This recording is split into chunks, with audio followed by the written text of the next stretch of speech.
You have earned the right to call yourself a paladin, but how do others treat you? Do they recognize you for what you are? Remember that fancy swordplay and well-polished armor do not make you a paladin. You must be just in your heart and strive always to be an exemplar of true virtue.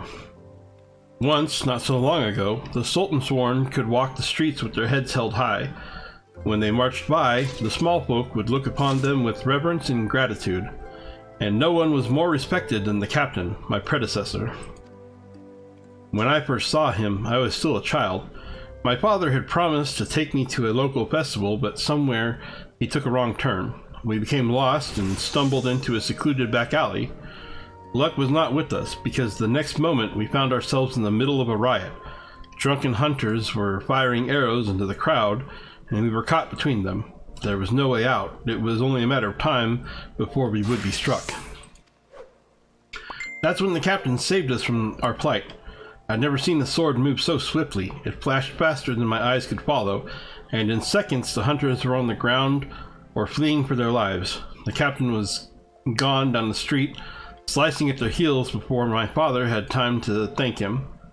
Even today, I can see the captain as he was then, blood on his sword, armor, and possibly bright in the sun. After that, all I ever wanted to be was a paladin. I would practice endlessly with my sword, dreaming of bandits defeated and monsters slain. Even after I became one of the Sultan-sworn, the memory of the captain still inspired me. I was always the first to arrive in the training yard and the last to leave. And so the years passed, and before I knew it, I found myself named Captain of the Sultan-sworn. Yet the triumph was hollow, because by then the honor of the Sultan-sworn elite, that very thing that had drawn me to the Brotherhood, was mere vestige, like discarded banner of a defeated foe. There were many reasons for the fall, but the loss of Oathkeeper, yes, that was the mortal blow. The sword Oathkeeper was bestowed upon the first captain of the Sultan-sworn by the then Sultan of Ul'dah. In time, it became our standard, the symbol of the oaths that we had sworn, and it was treasured by each new captain for generations. Possession was proof of Sultan-sworn command. But then the unthinkable came to pass. Oathkeeper was stolen by the traitor. It shook our brotherhood to the core. How can we be trusted to protect the Sultana if we cannot even hold on to the symbol of our fealty? We have been tarnished in the eyes of the ruler and ruled alike. If the Sultan-sworn are to survive, we must find the traitor and recover Oathkeeper. But the Sultan-sworn have grown too weak, and we cannot do it ourselves. We've been forced to recruit outsiders to keep us to help us in our cause. I have high hopes for you, my friend. It is a great thing that we ask, and you must learn more of our secrets if you are to succeed. In outer Lenosha, near the Hermit's Hovel, is a grove where ringtails congregate. Pitting yourself against a host of the beasts, would be a fine way to hone the skills that I will teach you. In the grove you will find another brazier, this time filled with a potent incense that will drive the creatures into a frenzy. Defeat your attackers and return to me.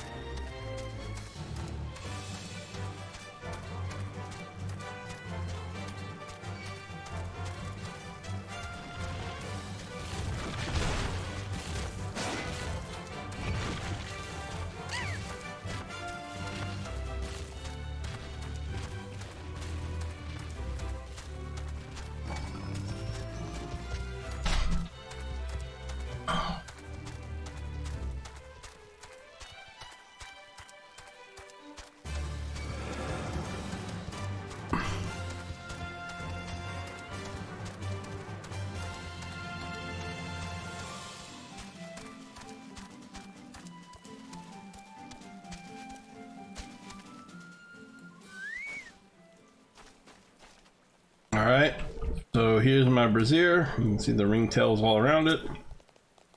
Guess we're gonna fight. Let's fight, monkey.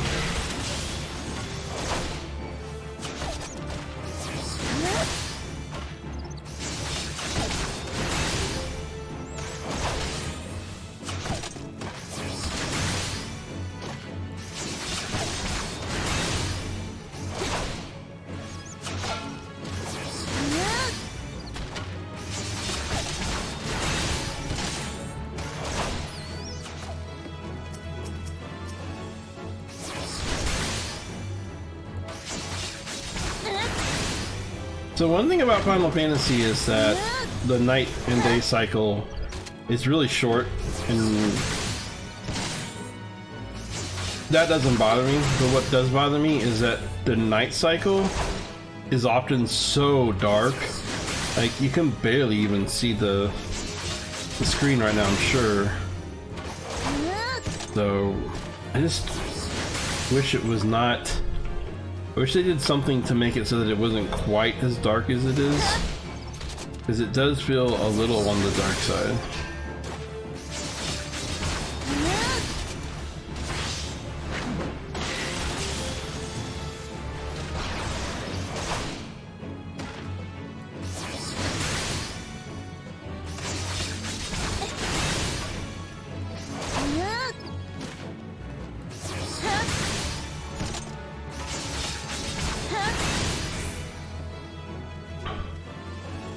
Oh man, I'm in trouble. I need to drop a potion, I guess. There we go.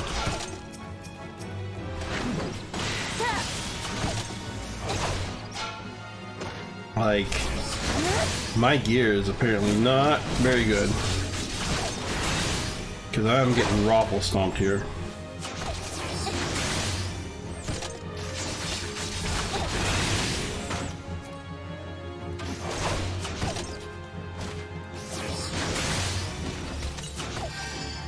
Oh man, this is so bad.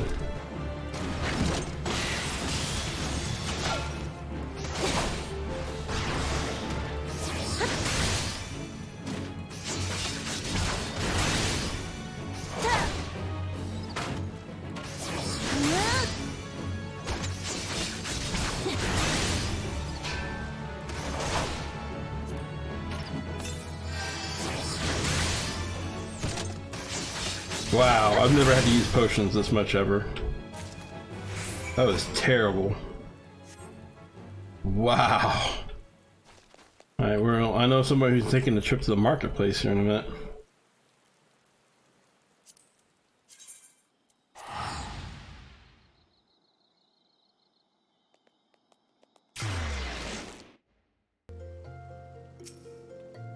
Well done. You have taken the skills I taught you and made them your own. I still do not have word of where the traitor is hiding, but I will inform you the moment I do. Until then, continue your training. Geltron, nice.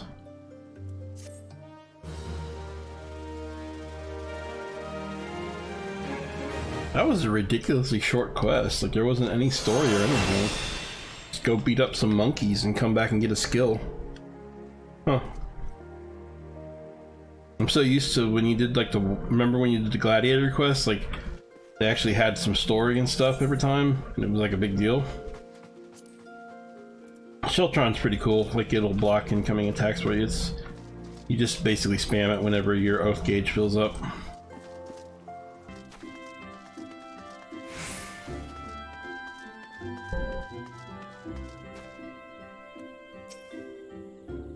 I, the fairy docked on the base of the hill, will carry you across the lake to the east shroud. Once you're ashore, head due east and you should find the Hawthorn hut without much trouble. Cool. Time to go talk to some sylphs now that I'm a paladin. I'm a paladin, baby!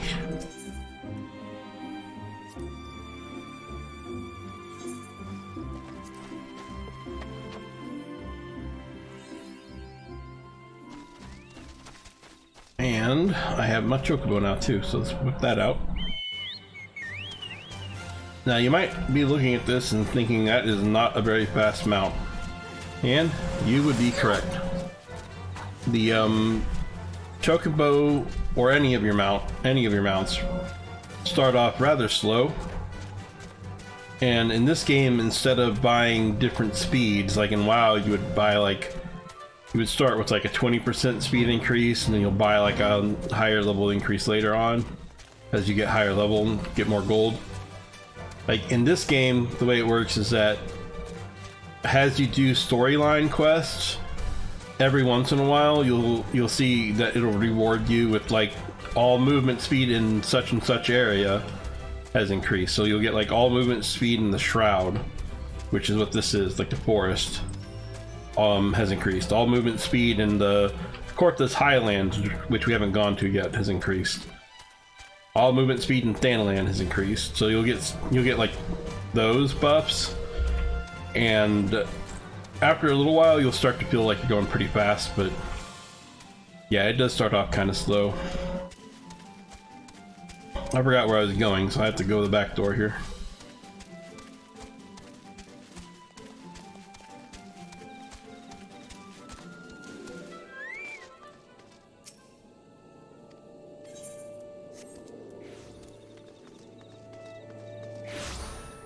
Always make sure you attune.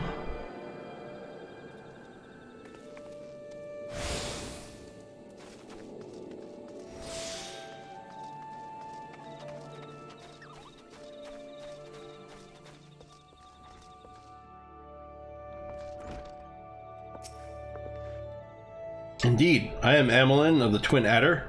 I understand you're here to learn of the Sylphs, yes? For all their whimsy, they are a wary lot, particularly since the Empire has come to the Shroud. Earn their trust, however, and they're as friendly as any folk. They have their quirks, but so do we all, no? Would you know more, you'd do well to speak with the master of this hut, Rolf. He's forgotten more about the Sylphs than I'll ever know.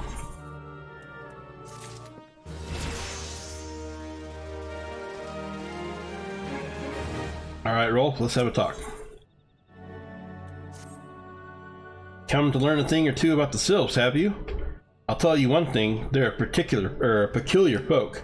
How peculiar, you ask? Well, just let me tell you. They're beg pardon, friend. My memory's just not what it used to be. I've seen much and more in my adventuring days, and it's all a clutter in my noggin now.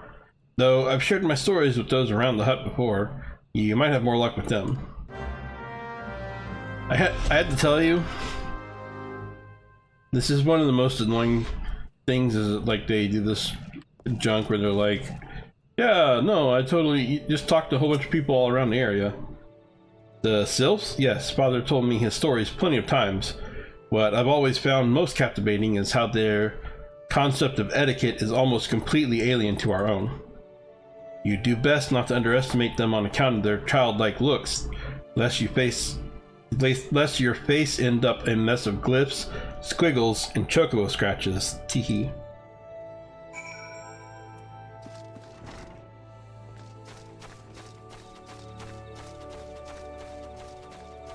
This quest line that we're doing right now used to be miserably. You're gonna see it's long and it's annoying, but it used to be 10 times worse.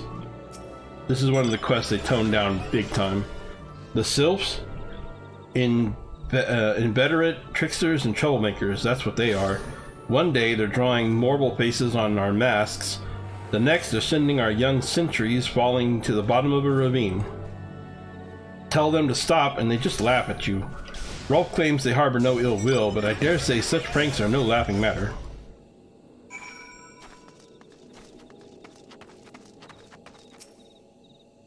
The quickest way to a quiver woman's heart might be through her stomach, but don't even think of trying to foist your foodstuffs on a Sylph. They sustain themselves simply by bathing in the sun, or so Rolf once told me. Alright.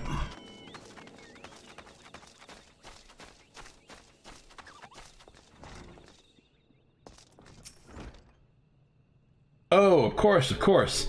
Hearing your stories, well, my stories, has brought the memories flooding back to me. I feel like dancing. Yes, nothing brings people together quite like a little toe tapping. A Sylph told me long ago that dancing is a time-honored greeting among their kind. You do well to remember this. It just may help you win the favor of the forest friends.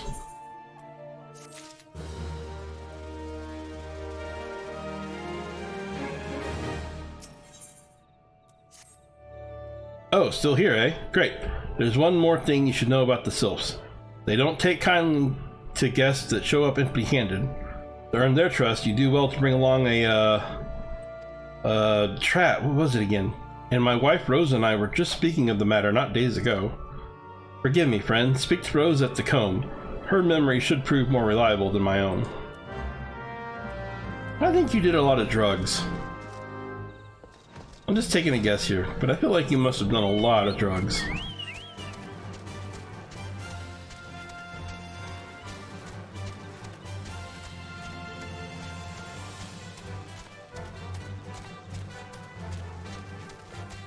Because it's not that he's that old, he just doesn't remember stuff. I guess he did have a kind of an old kid, but still, could have been a teenager. It wouldn't make him that old.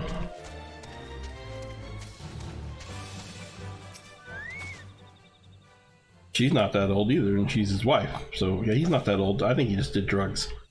A peace offering for the sylphs. Were it anyone else, I'd recommend a jar of honey, but I fear that wouldn't get you past the front doorstep. But I fear that wouldn't get you past their front doorstep, dear. No, their tastes run more to the unusual. Are you perchance familiar with Milkroot? That's what we call the root of the most fiendish seedkin, the Ochu. When chewed, it exudes a cloudy liquid that's said to induce curious visions in the imbiber. You'd not catch me dead trying this stuff, but the sylphs seem to enjoy it to no end. I have not seen an Ochu around the comb in quite some time, but I did encounter a suspicious clump of grass the other day. Were you to stimulate it somehow, with some of this amber syrup, for example, you might be surprised at what comes out. Good luck. What? So I'm smearing honey on some grass in the hope that I get... You know what? I think we have our answer to why that guy can't remember anything. I think he's been sucking down some Milkroot.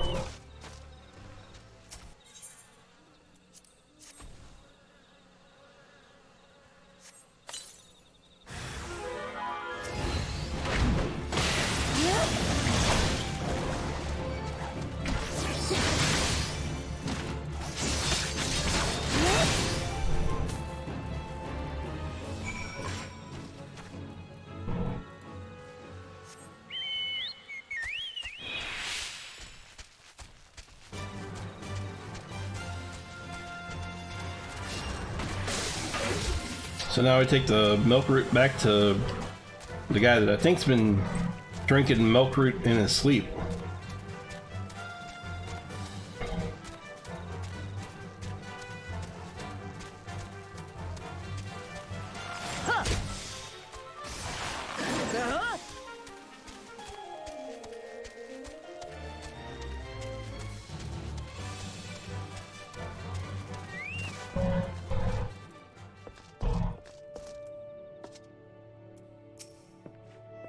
Ah, you're back. Was my wife able to direct you to a suitable offering? Milkroot, but of course, those sylphs quaff that cloudy stuff as quick as I do. Flagon of mead. The effect's just about the same as well. Any road, a gift of Milkroot will have the sylphs calling you friend and sister the moment they lay eyes on it. Now, let me wrap that up for you. I'm starting to feel a bit woozy.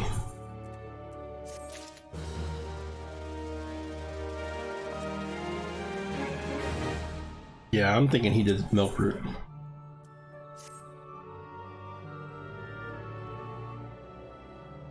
I've taken the liberty of wrapping your Milkroot well and good. This should keep it nice and fresh, not to mention spare you from the god's awful stench. The sylphs love the stuff, but me, I'd rather bury my nose in chocobo dung. I dare say the reek even rivals the breath of the moor bowl that put an end to my adventuring days. But I can tell you that story another time. You've more important matters to attend to today, yes? The sylphs are an eccentric bunch, but I've shared their company enough to know they're kind at heart. They'll not shun one whose intentions are true. May your parley be a fruitful one, friend. And do stop by on your return. There's a flagon of full flower mead with your name on it if you'd regale me with your adventuring tales. Ah, and before I forget, don't go traipsing off just yet. Ameline here would have a word with you. Travel in safety, friend, and do pass along my regards to the winged ones. Dude, Ameline's standing right there. Can't he just say whatever he has to say right now? Do I really need to have like a second quest for that? guess so. It's good to see your knowledge of Sylphic culture has matured. I see no reason to delay your mission any further. Upon your arrival at Little Solstice, seek out a young Sylph by the name of Kumuxio. He has served as an intermediary between our people on many an occasion, and has the closed ear of his tribe's elder. I see that Hawthorne has furnished you with some of that melodious root the sylphs so adore. I have something of far greater import for you to deliver, a missive from the elder Seedseer herself. To summarize the letter's content in brief, it vouches for the integrity of our envoy, that would be you, and restates Gridania's desire to maintain a harmonious relationship with our long-standing friends of the forest. The war with the Ixal has taken a toll on our resources. We can ill afford to get mired in another conflict. I need not impress upon you any further the importance of this mission. May the 12 see you return with good tidings.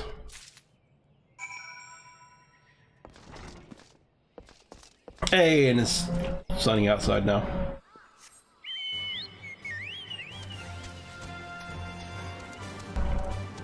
So, for example, on that quest line that I just did, before the Rosa, the lady at the beehives, would tell you about the route, you had to like help her with the bees or something. Like, I think you had to fight like 4 bees.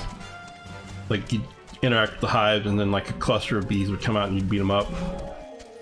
And then over here, you used to have to do like an insane number of like 5 quests or something, some of them very long and stupid here in the next part, but they cut like half of it out, so it's actually really short now, and it's still long.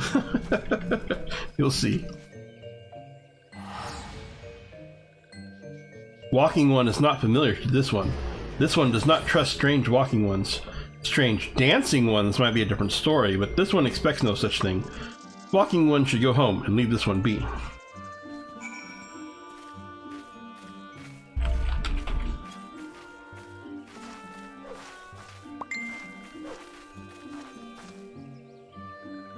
This one would welcome Walking One who moves with her moves like these ones. If Walking One would talk to this one will answer. This one is a busy one, so Walking One should speak with quick tongue. Walking One would bring gift to this one. Walking One is most kind. Walking One brings Milkroot. Milkroot fills this one with great joy. This one gives thanks. Many, many thanks.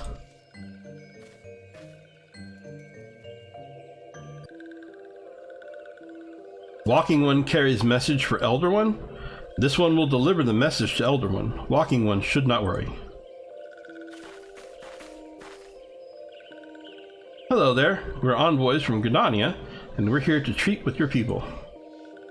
Aye, we come to pay our respects to your elder, and to learn from him more of your Lord Ramu. Who are these ones? These ones come from Gridania? Walking One became a dancing one and brought Milkroot, but Walking One tricks this one. This one does not like tricks. This one will speak no more. Elder One is busy. Walking One should go home.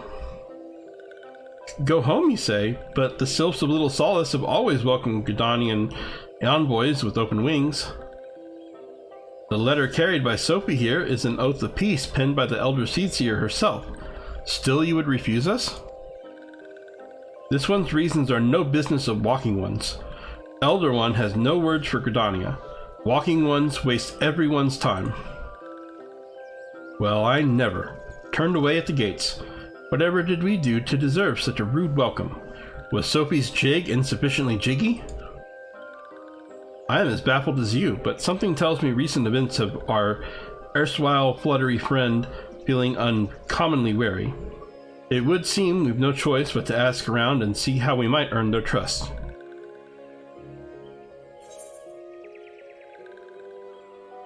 Weak silence potion, sleeping potion, or paralyzing potion. They're just terrible. These are all horrible options. Just give me gold. Where's my gold? Terrible.